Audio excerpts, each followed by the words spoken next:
that while commissioners are appointed for a term, the chair is designated by the president.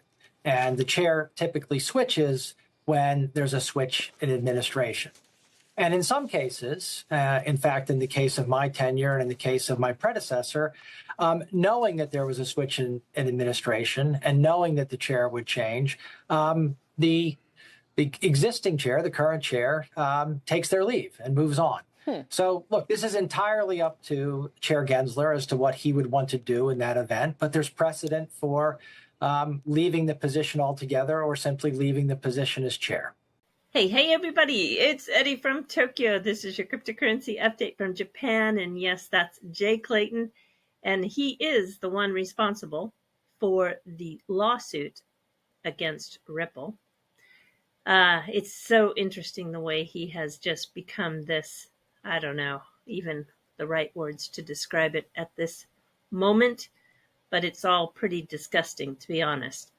I imagine that if it looks like a change in the administration is imminent, Gary Gensler will most likely step down to prevent Trump from taking credit for his departure. Don't you think? The market is off, but look at XRP. In the top 20, it is the only one up about 3%. And, well, it's just been consolidating forever as we've waited for Judge Annalisa Torres to hand down her decision.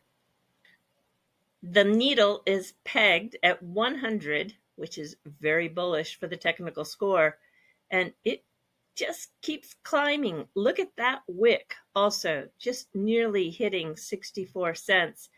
These are some awesome candles. I did try to find out if there was a decision that was handed down. I haven't found it, but obviously something is going on. Take a look at this. De-dollarization is a fad that will backfire on countries trying to move away from the greenback currency, expert says. Now, I came across this article a couple of days ago. I didn't touch it, but now that I have heard about the possible reserve that will be set up for the United States with Bitcoin, it's a possibility, according to the bill that Lummis has proposed. And then I want you to listen to Clayton again, where he talks about the use of stablecoins and how that is really going to shore up the use of the dollar globally. So, yeah, maybe this de-dollarization doesn't happen as quickly as we all thought. Have a listen. Well, stablecoin has proven to be an astonishing facilitator of dollar-based global transactions in that you can now do dollar-based transactions around the globe in very little time with very little friction, as compared with, wire transfers, money transfers taking hours or days and requiring, what I would say is lots of fees and the like. Stablecoin transactions take place virtually instantaneously and with very low friction. And what we're seeing is a tremendous amount of retail dollar transaction take-up outside the United States. I think this is an incredibly bullish thing for the dollar around the globe, and one that our regulators really need to focus on, because the benefits of dollar hegemony, the benefits of the dollar being the basis for transactions around the globe is so important to the United States. It's so important to the globe from a stability point of view. If there's a better technology to accomplish that, we should be figuring out how to facilitate it. So again, basically, if that U.S. reserve will significantly improve the U.S. debt situation, for example, it could bolster the position of the dollar by ensuring stablecoins help maintain its hegemonic status for an extended period of time. Yeah, you just have to really consider this. Okay, a big announcement today from Zahao. They have created a smart contract with the JavaScript. Now, if it doesn't seem like a big deal, well, it is, because millions of devs code in JavaScript. You've got basically 200,000 developers that know how to use Solidity. Solidity is the contract that's used in EVM smart contracts. So if you use this custom logic for the blockchain in a plain old JavaScript, that's huge barriers of complexity is removed. So you're building for the real world now, as Wietze says. Yeah, congratulations to everyone on the team. Hooks JS. I was doing my own personal research today, looking at the different projects out there that are addressing AI. And I have to tell you that really, FlareNetworks is still the standout blockchain for me. You might think of it as just for data, but that's not the case. There's a recent interview that Hugo had when he was at ETH Denver, and I'm going to play that clipped up video for you. I improved the sound. The original video is so poor on the sound, you could barely hear it. So I brought it through a tool to enhance that by bringing the volume up. And it's very quick, but I do believe that if you listen to my mashup here, you're going to understand not only why the blockchain is for data, but also why it is for AI too.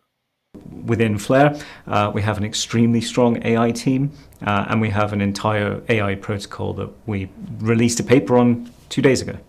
And our chief scientist, Dr. Nairi Usha, was a quantum physicist, so working on quantum computing and working on quantum AI algorithms. So we've been working together, principally Dr. Nairi and some of our researchers, to work on what we think is the most logical intersection between blockchain and AI. And I must admit, we're kind of excited by it because I think it does one thing that really interests us, which is blockchain specifically can make AI better. And you can't necessarily say that about every use case in blockchain.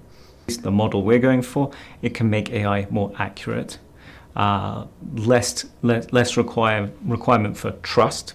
We've all seen in the last couple of weeks that there's been some models that have spat out results which are very strange. They clearly have a lot of bias in them. The model has bias, so it's spitting out very odd results. You can reduce the need for trust, really, because when you're using an AI model, you are trusting someone else. You can reduce that need for trust by essentially spreading the production of AI models out across many participants. And I think what excites me most about artificial intelligence and blockchain is that if implemented well, blockchain can make superior artificial intelligence. And so that has the lead for the product the right way around. We're a blockchain that gives you 3 types of data. Time series data, like price data, Web 2 proofs, so proofs of something that happened from a non-blockchain API, and proofs of something that happened on a blockchain. So this then allows you to build really quite an extensive list of things. For instance, we're building 2 bridges with that. We're also building a relay of our data, and the relay, in fact, is part of the data protocol. So we can prove data onto Flare, and then we're going to relay it to other chains, so to act as an oracle, but a highly decentralized oracle. The decentralization of it is important because if you're relying on something that is less decentralized, you're taking a huge amount of risk, essentially, with not if you're an ecosystem group that is part of a blockchain, and you take on a centralized oracle, you're taking a lot of risk of development of your project. The same if you're an application founder, and the same if you're a user, and you're putting money into those protocols. So we think that by making oracles or data substantially more decentralized, having stake behind them, so that there's serious losses if there's maliciousness or just bad data. This makes people take it a lot more seriously. This is not necessarily true of earlier oracles. And as we really get geared up for this new bull run, you got to pay attention to Bitcoin. And the spot ETFs have surpassed 50 billion in assets under management since January 2024. is a big deal because it marks the most successful ETF debut in history. And to take you out on this video, a 42-second clip just to show you what I've been working on today. And I should have this available to view, I think, by Thursday. All right, everybody, do take care. Sayonara for now. Bye-bye. Hey, everybody, it's Eddie from Tokyo, and with me also from Tokyo today is Chihiro Kato. She is the Chief Strategy Officer at SBI XDC Network in the APAC region, and I'm so pleased to have her here for this Ask Me Anything / interview. Chihiro-san, welcome. Thank you, Eri. Hi, everyone. This is Chihiro, Chief Strategy Officer at SBI XDC Network APAC. It's a joint venture project with financial conglomerate SBI Group and First Layer Blockchain XDC Network.